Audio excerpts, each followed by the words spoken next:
வணக்கம் viewers. Part 1ல் நம்ம தனுஷ்கோடி, ராயகோபுரம், அக்கா தங்கை குளம், செல்வ நாராயணா கோவில் அனைத்தையும் பார்த்தோம். அடுத்து அங்கேருந்து ஆட்டோவில் நம்ம எங்கே கொண்டு போய் விடுவாங்கன்னு பார்த்தீங்கன்னா ஸ்ட்ரெயிட்டாக கல்யாணி புஷ்கரணிக்கு கொண்டு போய் விடுவாங்க. நான் போயிருந்த நேரத்தில் அங்கே ஹரே ராதா ஹரே கிருஷ்ணா குழுவினர்கள் வந்திருந்தாங்க. அவங்க இசையில் ராமரையும் கிருஷ்ணரையும் புகழ்ந்து பாடுவாங்க. ராமரும் கிருஷ்ணரும் இங்கே வந்து செல்வ நாராயணசாமியை வேணதால் இந்த இசை கலைந்த பாட்டோட இந்த புஷ்கரணியை வளம் வந்ததில் ரொம்ப சந்தோஷமாக இருந்துச்சு. நீங்களும் அதை கேட்கணுன்னு ஆசைப்பட்றேன்.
கடைசியாக அவங்க புவனேஸ்வரி மண்டபத்தை நோக்கி நடந்து அங்கே அமர்ந்துட்டு சொற்பொழிவு ஆட்டினாங்க.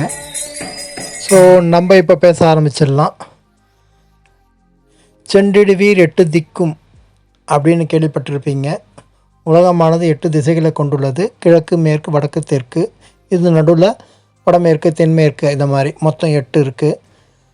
இந்த 8 திசையை மனசில் கொண்டு தான் எண்கோண வடிவத்தில் இந்த மணிமண்டபத்தை அமைச்சிருக்காங்க. புவனேஸ்வரி மணிமண்டபம் பார்க்கவே ரொம்ப அழகாக இருக்கும். வெளியில் 8 தூண்கள், உள்ளே போனீங்கன்னா உள்ளே ஒரு 8 தூண்கள், மொத்தம் 16 தூண்கள் இருக்கும். மேல் நோக்கி பார்த்தீங்கன்னு வச்சுக்கோங்க, உள்பக்கம் பூமியானது வட்ட வடிவமாக இருக்கு இல்லையா, அந்த மாதிரி கற்களை அழகாக அடுக்கி சுருக்கி ஒரு வட்ட வடிவத்தை காட்டுவாங்க. ரொம்ப நல்லாயிருக்கும் பார்க்குறதுக்கு. நம்ம ரஜினி சார் நடித்த மாமாவும் பொண்ணக்கூட அப்படின்ற பாட்டை இங்கே தான் எடுத்திருப்பாங்க. இந்த இடத்துல திரைப்படம் எடுக்காத நம்ம இந்திய மாநில மொழி திரைப்படங்கள் எதுவுமே இருக்காதுன்னு நினைக்கிறேன். அந்த அளவுக்கு இது எல்லா மொழியிலையும் இடம்பெற்றிருக்கும். திருப்பதியில் வருஷத்துக்கு ஒரு முறை பிரம்ம உற்சவம் நடக்கிற மாதிரி, காஞ்சிபுரத்தில் கருட உற்சவம் நடக்கிற மாதிரி இங்கேயும் வைரமுடி சேவை நடைபெறும். பறந்து விரிந்த கல்யாணி குளத்தையும் புவனேஸ்வரி மண்டபத்தின் அழகும், அதன் பக்கத்தில் இருக்கிற சுற்றி இருக்கிற தூண்கள் நிறைந்த மண்டபமும்,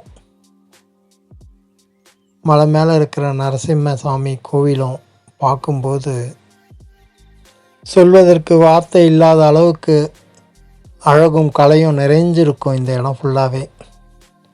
உங்களை கண்டிப்பாக நீங்கள் மறந்துடுவீங்க இந்த இடத்துக்கு வந்தீங்கன்னா. யாதவ பிரகாஷா ராமானுஜருக்கு குருவாக இங்கே இருந்திருக்கார். கண்ணார கண்டு காதார கேட்டு பாயார பாடுவோம் ராமானுஜா. கண்ணார கண்டு காதார கேட்டு பாயார பாடுவோம் ராமானுஜா. நெஞ்சார உண்டு நினைவார கொண்டு இதம் போற்றுவோம் நம்மி ராமானுஜா. நெஞ்சார உண்டு நினைவார கொண்டு நீதம் போற்றுவோம் நம்மி ராமானுஜா. ராமானுஜா எங்கள் ராமானுஜா. ராமானுஜா எங்கள் ராமானுஜா. ராமானுஜா எங்கள் ராமானுஜா. ராமானுஜா எங்கள் ராமானுஜா. கண்ணார கண்டு காதார கேட்டு வாயார பாடுவோம் ராமானுஜா. கண்ணார கண்டு காதார கேட்டு வாயார பாடுவோம் ராமானுஜா.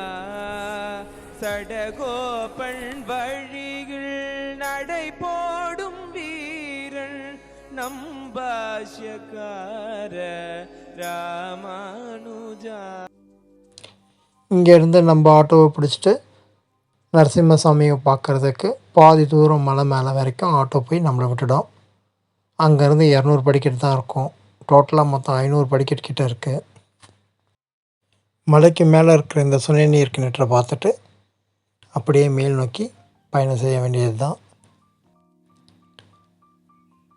குரங்குகள் அதிகமாக காணப்படும்.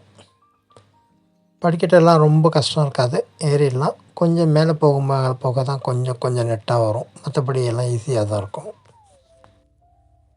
கொஞ்சம் தூரம் ஏறிட்டு அங்கேருந்து பார்க்குறதுக்கு வியூ பாயிண்ட் ரொம்ப அழகாக இருக்கும். ஏரியா ஃபுல்லாகவே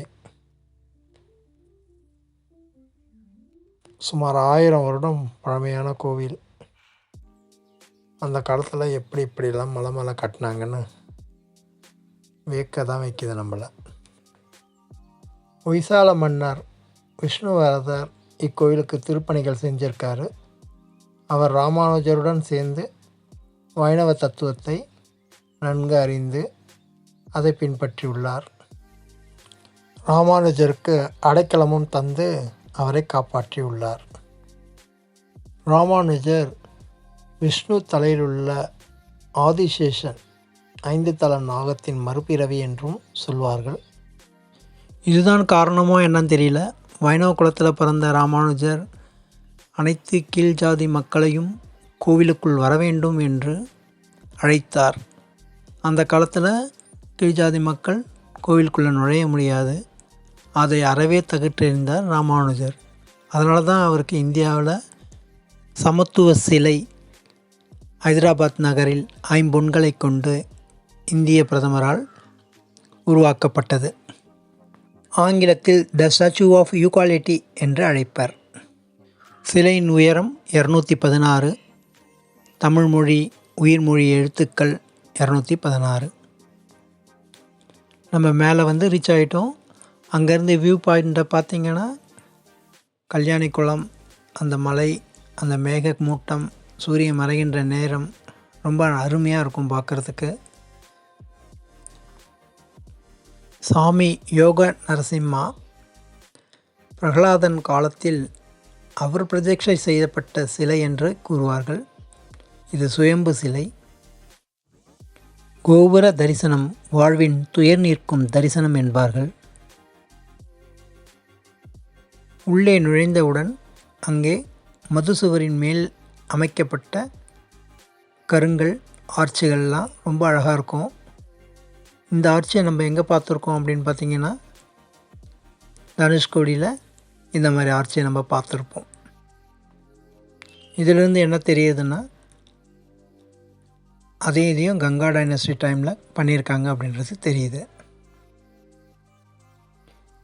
இந்த வியூவிலேருந்து கல்யாணிக்குளம் ரொம்ப அழகாக இருக்கும் பார்க்குறதுக்கு.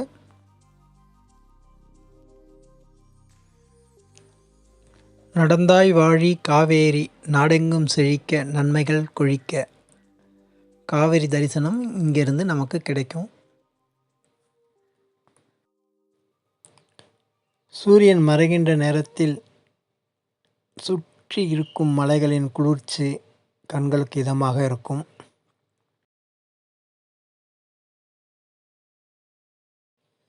கோபுர வாசலை கடந்து உள்ளே சென்றவுடன் விமான வாசல் வரும். விமானத்தில் நரசிம்மர் அழகாக அமர்ந்திருப்பார். ஹரி ஓம் ஹரி ஓம் ஹரி ஓம் என்று வணங்கி ஆலயத்திற்குள்ளே சென்று யோக நரசிம்ம சுவாமியை தரிசிப்போம் வாங்க. இது ஆலயத்தின் சுற்றுப்பகுதி. ஆலயத்தில் எல்லாம் ஒரு 1000 வருஷத்து கோயில். ಭಕ್ತಿ ಪ್ರಹ್ಲಾದ ಬಂದಿಗೆ ತಪಸ್ பண்ணி திருமால மோட்சம் கொடுத்தடும். உத்பவமூர்த்தி வரப்பிரசாத் என்ன வேண்டியெல்லாம் நல்லதாகும். இஷ்டார்த்த சித்தி வரப்பிரசாத். கல்யாணம் இல்லை, குழந்தை இல்லை, குழந்தை ஜாதி இருந்தால் எல்லாம் வேண்டியது போல எல்லாம் நல்லதாகும். இவ்வளோ. Thank you sir. பத்மஜன பிரிய நித்யானோதக சாமினதா ஸ்ரீஹரே ஓம் ஸ்ரீ சாமினதா ஸ்ரீஹரே. ஆலய தரிசனத்தை முடிச்சிட்டோம். நம்ம கீழே இறங்கி ஷேர் ஆட்டோவில் வந்தோம் இல்லையா, 150 ரூபா பே பண்ணிவிட்டு அங்கேருந்து பஸ் ஸ்டாண்டில் விட்டுருவாங்க. மேல்கோட்டை பஸ் ஸ்டாண்டில் இருந்து மாண்டியா பஸ் ஏறி நம்ம மாண்டியா பஸ் ஸ்டாண்டில் ரீச் ஆகிடலாம். அங்கேருந்து ஸ்டேஷன் போயிட்டு இரவு 9:40க்கு வர காவிரி எக்ஸ்பிரஸை ஏறினா மறுநாள் காலை 6:45 சென்னையை ரீச் ஆகிடலாம். Thank you viewers, thank you for the வாட்சிங். Please subscribe suppose it is useful for you. Thank you. Bye bye.